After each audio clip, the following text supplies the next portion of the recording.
جی بسم اللہ الرحمن الرحیم جی آج میرپور شہر میں جو بربریت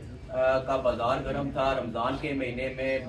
ہمارے بزرگوں پر جس طرح ریاستی جبر اور ریاستی دہشت گردی کی گئی، ہم عوامی ایکشن کمیٹی اس کی بھرپور مذمت کرتی ہے اور پرامن احتجاج ہر شہری کا بنیادی انسانی حق ہے۔ انتظامیہ کسی بھی شہری کا جو بنیادی حق ہے وہ سلب کرنے کا قانونی حق نہیں رکھتی ہے، اور آج کے اس احتجاج کے حوالے سے میں یہ کہنا چاہتا ہوں کہ حکومت وقت ہوش کے ناخن لے، لوگوں کے ساتھ لڑوانے والی سازشیں جو ہے وہ بند کی جائیں، اور یہ جو ہمارے جو بزرگ مخدوم عالم صاحب، غلام جیلانی صاحب، میاں وقاص صاحب جو ہمارے ایکشن کمیٹی کے ممبر ہیں، جو اس احتجاج کے اندر حمایت کے اندر ان کے ساتھ تھے، ان پر جس طرح تشدد کیا گیا اور ان کو گرفتار کیا گیا، ہم انتظامیہ کو صرف 1 گھنٹے کا الٹیمیٹم دیتے۔ اگر 1 گھنٹے کے اندر اندر ہمارے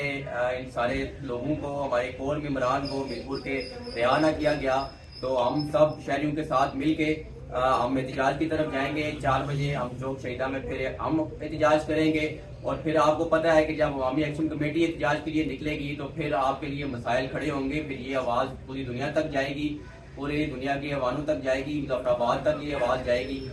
تو میں انتظامیہ سے کہتا ہوں کہ آپ ہوش کے ناخن لیں، اپنے یہ جو آپ نے بدماش پالے ہوئے ہیں، اپنے بدماش پولیس والے اور اپنے بدماش مجسٹریٹ جو پالے ہوئے ہیں، ان کو ذرا پٹے ڈالیں یہاں کی حکومت، اور لوگوں پر جس طرح آپ لاٹھی چارج کر رہے ہیں اس کا ہم بدلہ بھی لیں گے، اور انشاءاللہ اس کی جو ہے نا اس کا ازالہ بھی ہوگا۔ تو 4 بجے تک آپ ٹائم آپ کے پاس ہے، اگر آپ 4 بجے تک ہمارے لوگوں کو نہیں چھوڑتے تو پھر ہم احتجاج کی طرف جائیں گے۔ بہت شکریہ۔